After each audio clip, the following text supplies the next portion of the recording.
2, please. And number 2. Ready?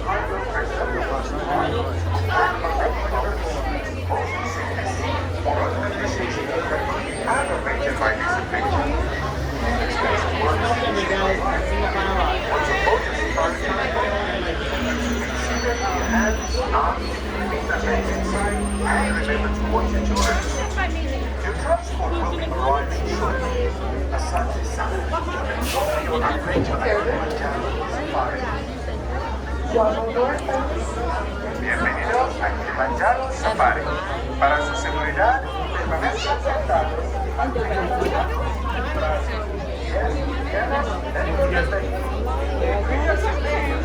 Gracias. If you're not fit, go on back to the road, please. Just go on back.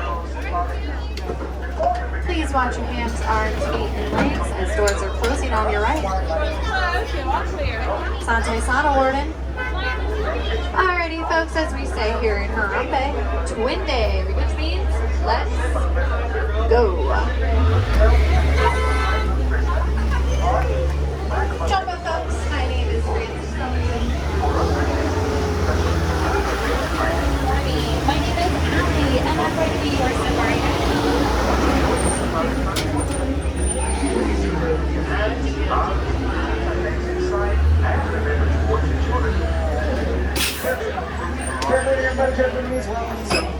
Watch your steps on there, make them for your whole party. Sponsors can't sit to your left, like I said, the whole time. No lifting them up, you are not Rafiki, they are not Simba. I would also recommend that you let the small guns sit on the outside. Yeah, makes it easier for them to see. If you are on the right hand side with your hands on feet, legs, those doors are side closed. Yes, sir. It's all based on Warden. Here at Harambe, we say Twin Day. That means let's go. Jumbo, everybody, my name is Chris Silver, Safari Guide. Today, take over your head there, you'll see an animal spotting guide. Not going to guarantee we're going to see all those animals. We do usually have some pretty good luck. Feel free to take any pictures you like. I suggest you turn those cameras like an action or a sports mode because animals, they're alive. They do move, and we cannot stop for all of them. Here to hang outside to those cameras, any other loose objects, you drop them outside of the truck, we cannot stop to get them. I will send somebody out for them, but you are probably not going to get them back in one piece. Out around the Missouri, there's a few rules. Rule number 1, the roads, they are not paved. It's going to be bumpy. We ask that you stay seated at all times, even if I am stopped. Rule number 2, keep those hands and arms inside the truck at all times. On the plant life here, it has long, sharp thorns. They will poke you. It will hurt. It will not be magical. Rule number 3, no loud noises. This includes whistling, kissing noises, screaming, hey, Giraffe, come over here. Yeah, none of that. Animals don't like it. If anything, it's just going to make them go farther away. Of course, you can talk amongst yourselves, some oohs, some ahs. Maybe see some cute little baby animals. You're going to be like, oh my goodness, that's so cute. That's perfectly fine. Just don't scream at the animals. Expect them to come to you. They're not. Alright, let's start our safari in the Little Archery Forest. Forest keyword, lots of trees, animals well camouflaged, quite shy. Keep your eyes on all those trees and bushes. Let's start on the left. These tall tannish brown antelope on the left, those are greater kudu. They are the tallest antelope in the forest. They're going to be about 55 inches tall at the shoulder. That's not counting their necks or their heads. Over on the right, those are okapi. Now I know it looks like they're wearing zebra pants, but they're not related to the zebra at all. They're actually the only known relative of the giraffe. They were known to Western civilization until about 1901. Natives knew about them. Westerners thought they were just making them up, talking about zebras. Same basic skull structure as a giraffe, that long prehensile tongue. Up on the left, the reddish brown antelope up there, those are bongos. Bongos, also known as the ghosts of the forest. They're rarely seen. Those okapi on the right there again. If you ever had the chance to pet an okapi, highly recommend it. They're quite soft. Their coats feel almost like velvet.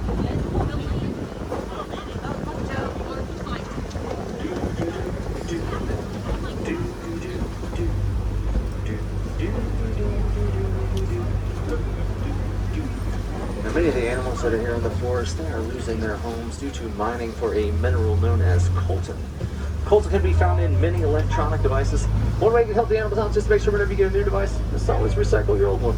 And or you can reuse what's already been dug up, not to go dig up more stuff. Take away the animals' homes. If you look up there on the left, he's pretty tough to see, but laying right against the wall, there's a black rhino up there. And the black rhino is the smallest rhino on the reserve. They only get to be about 3,000 pounds. They live a mostly solitary life. They will occasionally congregate together at night. They have no natural predators. The only thing in the whole world they have to worry about, people. There are sadly less than 5,000 black rhinos left in the entire world. They have been poached to near extinction for their horns. They're only made of keratin, the same thing as our hair and nails. On the left, those large black and white birds there, they're saddle-billed stork. They get to be about 5 feet tall. They have a wingspan of 9 feet. They were made for life. The only way to tell a male from a female, the color of their eyes. It's brown for the males, yellow for the females. Alright, well, we're going to leave the forest, start making our way over to the Safi River. Most of the animals here, they like to hang out in and around the water. So that's where you're going to want to keep your eyes. And just a heads up, Nile hippos will usually spend most of their day inside the water. It helps to protect their sensitive skin from the sun. They'll even sleep under the water if they want to. They can hold their breath for about 8 minutes. They take a breath, they float to the top. They take their breath, they sink back to the bottom. It's just like rolling over in your sleep for you and me. But the weather outside today, it's so nice out. Check it out, the hippos. They're just hanging out, enjoying it, living on the land life. So a herd of hippos, also known as a bloat. They do look incredibly cute and cuddly, but they are actually one of the most territorial animals in the entire world. So usually if you see hippos, you won't see too many other animals hanging around. Now when they are in the water, they don't actually swim, they just kind of like walk and hop along the bottom. Those big old bodies, those little tiny legs. These white and gray birds, they're pink-backed pelicans. They don't look pink now. During mating season, the feathers on their backs, they change colors. A group of pelicans, also known as a pod, one of the oldest known bird species. They have a wingspan of about 7 to 9 feet. They're colonial nesters. They gather in groups of anywhere from 20 to 500 pelicans. A couple more hippos on the left here. She's still over there. Oh, there's a baby hippo. She's so cute. She's 5 months old. And she is super cute. Hippos are about 40 to 80 pounds when they're born. They get to be over 4,000 pounds fully grown. Open their mouths 180 degrees. They're supposed to 18-inch long in sizes. On the left, Nile crocodile. They get to be about 15 to 18 feet long. That is as long as a giraffe is tall. They have very powerful jaws that are capable of closing around 2,000 pounds of pressure per square inch. When their eggs are about to hatch, mother crocodile scoops the eggs up in her mouth. They roll them around and their tongues help them break down. When they're babies, if there's any danger around, the mother crocodile opens up her mouth. She lets her babies crawl in and she keeps them safe. They can hold their breath for about 2 hours under the water. Their diets mainly consist of fish. They'll eat anything when it comes down to the watering hole. Alright, so we're going to start making our way over to the savannah. The savannah is going to be a little more open than the forest. There should be a lot less trees, a lot more grass. A little traffic jam up ahead here. There's probably some animals up in the road. It's their home. They have the right of way. And trust me, they know it. But if you look straight ahead, it'll be right around on the right side as we come around this turn here. That's a Baobob tree. And they're oftentimes referred to as the upside down tree due to the fact that it looks like the roots are growing out of the top. They only have leaves for 3 months out of the year. They can store thousands of gallons of water inside of their trunks. That's where they get their other nickname, the Tree of Life. Now during the dry season, elephants will actually go up to the Baobab trees. They stab their tusks in, try to get the water out. We're going to head on into the savannah. We come around this corner, we're going to get a wonderful view of it. In the savannah, you might find many of your favorite animals, such as giraffe, elephants, and lions. Now I see some animals. Let's go get us a closer look.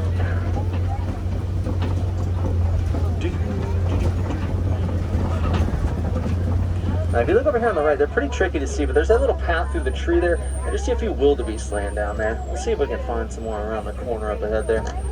Now wildebeest are also known as gnus. That's spelled G-N-U due to the low grunting noise that they make.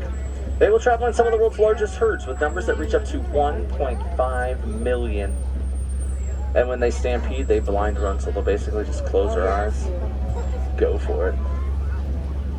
Wildebeest translates to wild beast. Take a look around the savannah. You'll probably notice the grounds. They're very well maintained. The animals handle all that themselves. The giraffe, they're like the pruning shears. The wildebeest and the antelope are like the lawnmowers. The elephants are like the bulldozers. They all work together to keep the savannah looking pristine. You see a couple of the giraffe way over there in the ring. We'll get on over there and get us a closer look in just a few minutes. So giraffe are the tallest land animals. They're 6 feet tall when they're born. They're 18 to 20 feet tall when they're fully grown. And a herd of giraffe, also known as a tower. And the same number of vertebrae in their necks as people. They're just a little larger, a little more spaced apart. Also ball and socket joints like our shoulders. Most the giraffe turn their heads almost all the way to the back. Some African wild dogs over on the left here. They're also known as painted dogs due to their coats. They are some of the most successful hunters on the savannah. They will catch their prey about 90% of the time. Now, they are not related to domesticated dogs, wolves, or hyenas. And unlike dogs and wolves, they have 4 toes on each foot. Lets them take a longer stride when they're running. He's cute. They can actually run a 5K under 5 minutes. I see a Hartman's Mountain zebra on the left here. They're black with white stripes. You can tell by the color of their muzzles. Zebras will oftentimes merge their herds in with other slower animal herds. That way, if a predator comes around, they can outrun them all. Herd of zebras, also known as a dazzle. The dark brown antelope, those are sable antelope. Sable antelope, they're quite unique. They'll stand their ground against predators. They won't back down. If you notice their horns, they kind of angle to the back. They actually help them to get lions off their backs. Alright, so as we're driving around the savannah, we are going to see these smokestack-shaped formations. They're going to be all over the place. They're termite mounds. The termites will make those out of dirt, dung, saliva. They bake out in the sun. They get as hard as cement. Many of the animals that are on the savannah will use them like scratching posts. Some might hop up on top to keep an eye out for predators. And you get another look at that giraffe coming up here on the left. So I'll tell you there's a few more up ahead there too. A giraffe will spend 16 to 20 hours every day eating. Only about 30 minutes sleeping. They do not spend those 30 minutes together. They actually split it up throughout the day. And when they eat, they use their long, prehensile tongues. They wrap them around the tree branches and they strip the leaves off. Their tongues are long enough that they could lick their own eyeballs if they wanted to. The horns that are on top of their heads are known as ossicones. They're actually soft when they're born. They harden up over time. There are 9 species of giraffe in the world. All the giraffe that are here on the reserve are Maasai giraffe. You can tell a Maasai giraffe because they have those rigid edge spots.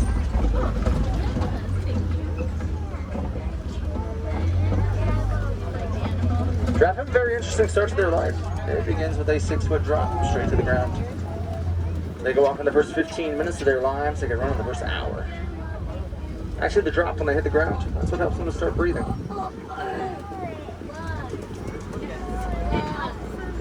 If you look over here on the right, laying down, right past that little road area there, you see those little small antelope laying down there. Those are Springbok.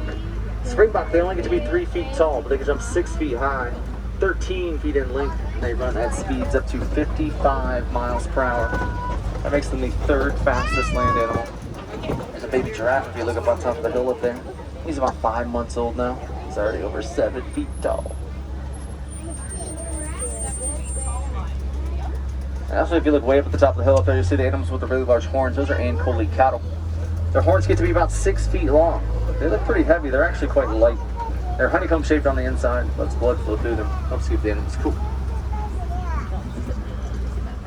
I'll get another look at them when we get around there up at the top of the hill.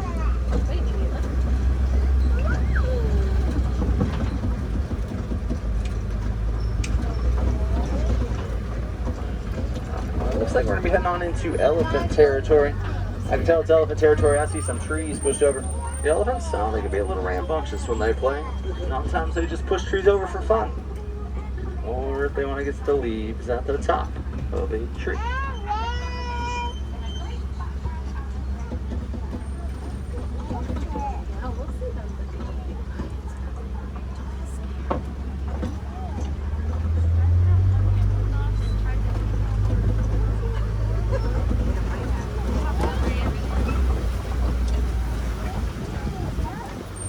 Another good sign you're entering into elephant territory. There's an elephant. That's an African elephant. You can tell it's an African elephant. There's those large ears. You might see them waving those ears. They're not just saying hello. That's one way they keep themselves cool. A lot of blood vessels, arteries behind those ears. They wave them, moves the air around, pulls them out pretty quickly.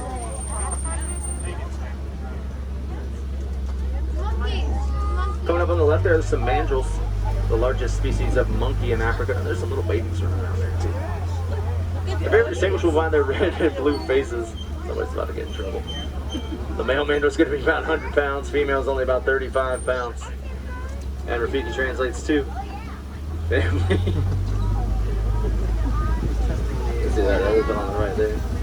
Elephants, they can eat about 300 pounds of food every day. They drink about 40 gallons of water every day. And it looks like this road's still closed. I tried to make this little jump right here yesterday and I broke one of the trucks. They weren't very happy with me. So we're going to go around today. I'm not going to do that again. Hopefully they fix the bridge. So elephants' trunks, they have thousands of muscles inside of them. They're so precise they can pick a dime up off the ground. There's actually more muscles inside of their trunks than we have in our whole body. Looks alright.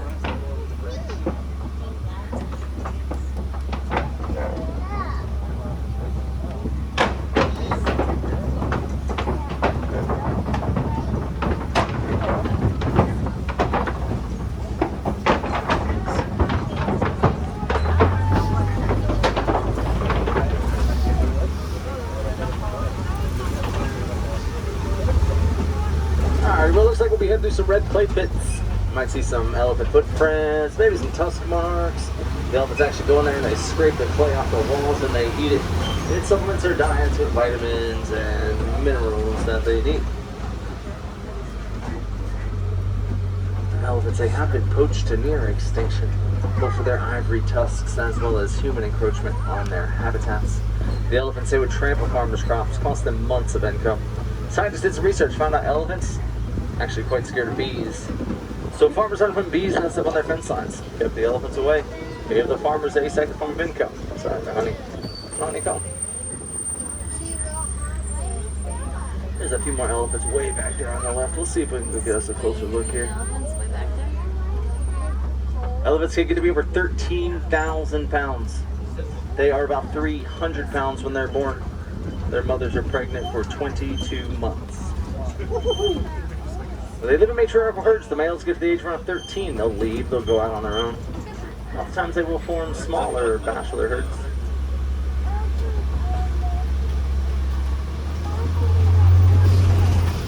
They do oftentimes throw dirt on their backs. It's a dust bath. One way to protect their sensitive skin from the sun. It'll also help them to keep the insects away.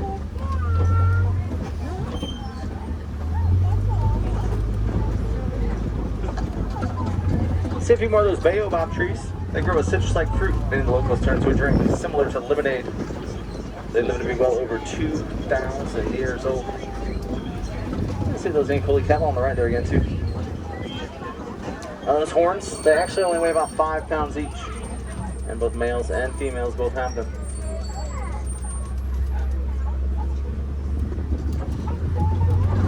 Let's see a couple more elephants coming up here as well.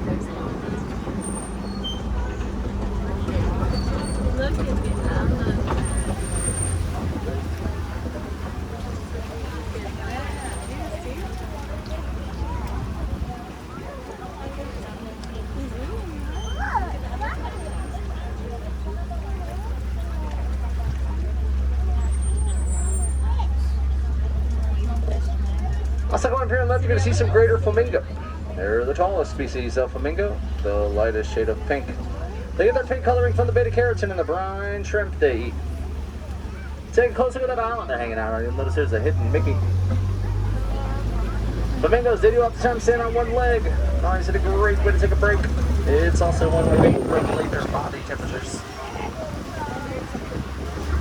A flock of flamingos, also known as a flamboyance.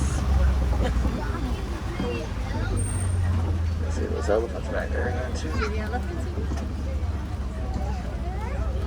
There's some mud wallows coming up ahead here. Usually a good place to find some animals. They like to roll around in the mud, keeps them cool, keeps the insects away. Acts like a natural sunscreen. It's pretty chilly out today. I don't know if anybody actually needs any help staying cool today. I don't see anybody rolling in the mud. We'll keep moving on ahead. We'll see what else we can find.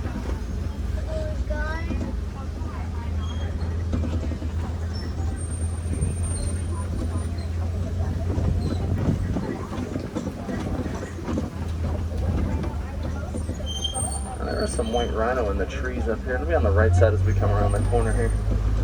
And the white rhino are the largest rhino on the reserve. They're going to be about 5,000 pounds. As we get around there, take a real close look at these white rhino. You're going to notice something about them. Get over there.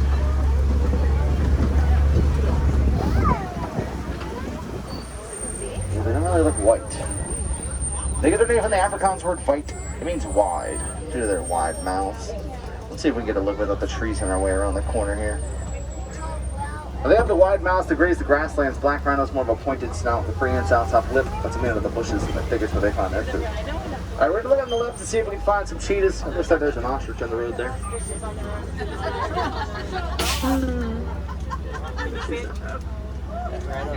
The cheetahs, they blend in pretty well with the vegetation. Makes them a little difficult to spot at times. Oh, she's right there. There's two of them laying there. Cheetahs are the fastest land animals. They're capable of reaching speeds up to 70 miles an hour. Cheetahs in the grass? They're one of the few cats whose claws are always out. Helps them keep traction while they're running. One of the few large cats do all their hunting during the day. There's Rhino on the right there. Cheetahs don't roar. They do purr quite loudly. See that ostrich coming up here again? Ostriches are the largest birds in the world. They weigh about 300 pounds each. Female ostrich get to be 7 to 8 feet tall. Male's about 8 or 9 feet tall.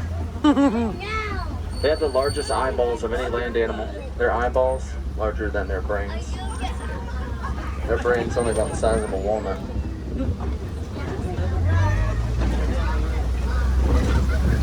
It looks like there's some Kobe rock formations coming up here. These form naturally, a place where large predators will typically hang out. There's a water buck on the left there.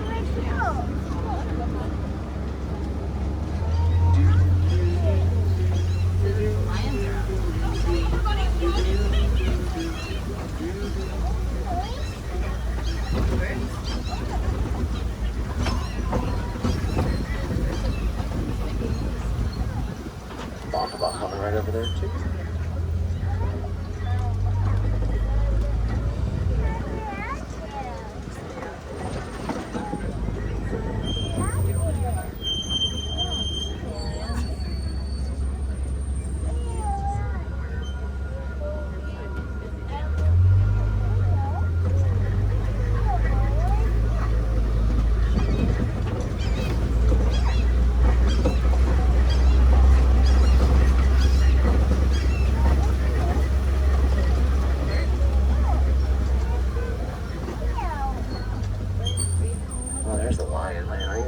See a little bit of his mane up there. The Swahili word for lion, Simba. They spend about 16 to 20 hours every day just lying around, sleeping and relaxing. Catch most of their prey by stalk and catch. They can reach speeds running up to 35 miles an hour if they need to. Don't worry though, let's try it with 8. Okay. On the left, that's my favorite animal whole reserve, the warthogs. The largest burrowing mammals. They use their razor-sharp tusks. They will dig their burrows. They will back in. They leave their tusks exposed. Keeps the predators away. And when they run, their tails will stick straight up in the air, just like Pumbaa. Pumbaa, it's Swahili. It's not Swahili for warthog, though. It actually means silly or foolish. It doesn't apply to warthogs. They're actually quite intelligent. Smarter than most domesticated dogs. Those are ostrich eggs on the ground on the right there. The largest eggs in the world. They weigh about 3 pounds each. It would take 24 chicken eggs to equal 1 ostrich egg. And they are strong enough that if you, me, or an ostrich were to stand on top, they would not break. See those cute little warthogs on the left there again. So cute.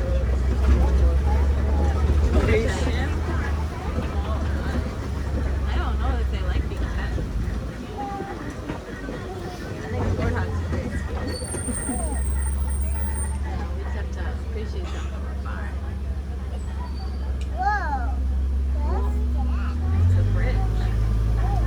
Looks like there's a Warden Station coming up here. The wardens work on the reserve. They'll keep the animals protected and safe. If you remember me telling you about the beehive fences the farmers built to keep the elephants away, if you look up here, I actually get to see what one looks like.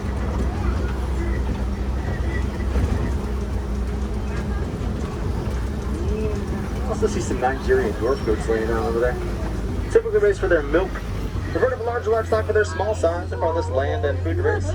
Now the larger ones, they're actually fully grown. There's a whole bunch of little babies over there. Yeah.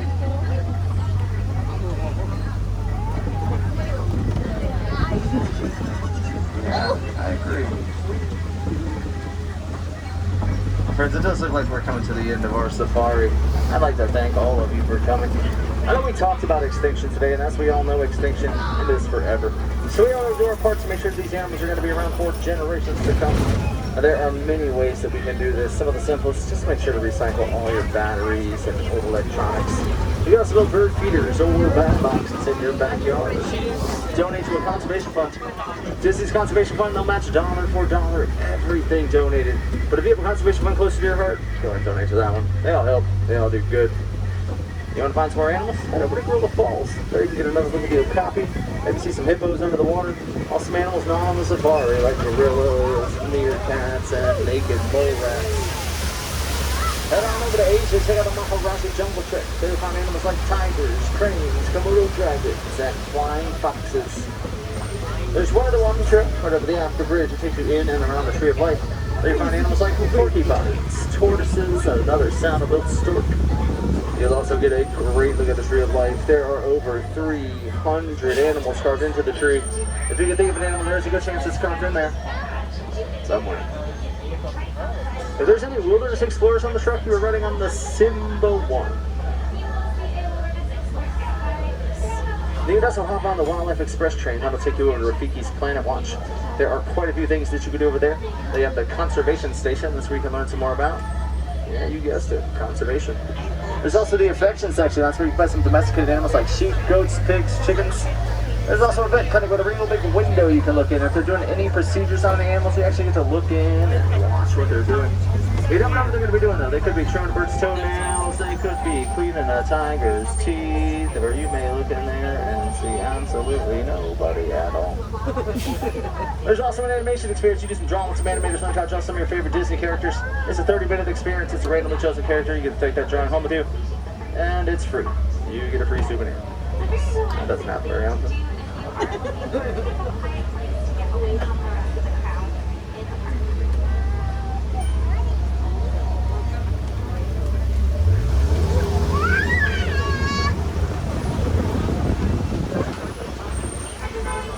Come on back and join us for another safari. No two safaris ever exactly the same. The animals make sure of that.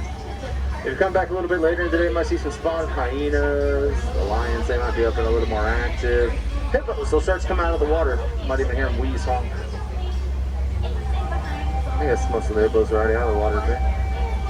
You didn't hear them wheeze honk though. We are getting pretty close to our dock though, so I do want to suggest you double check your pockets, make sure nothing is falling out. Cell phones, wallets, car keys, make sure you have all of that with you. It is a long trip back to Africa if you make it all the way to your car and realize that you have left your keys inside a safari trip. Now when you get to your car, if you feel like kind of tired, don't worry, that's perfectly normal. It's the Animal Kingdom, larger than all three of the other Florida parks put together. You can actually fit the entire Magic Kingdom inside of the safari.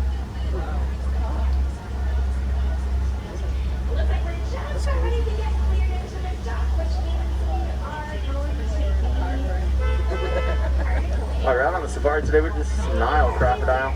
Then over to Dino Land, you see some American crocodile. At the front of the park, red kangaroo, otters, giant anteaters. There are animals all over the place here at Animal Kingdom.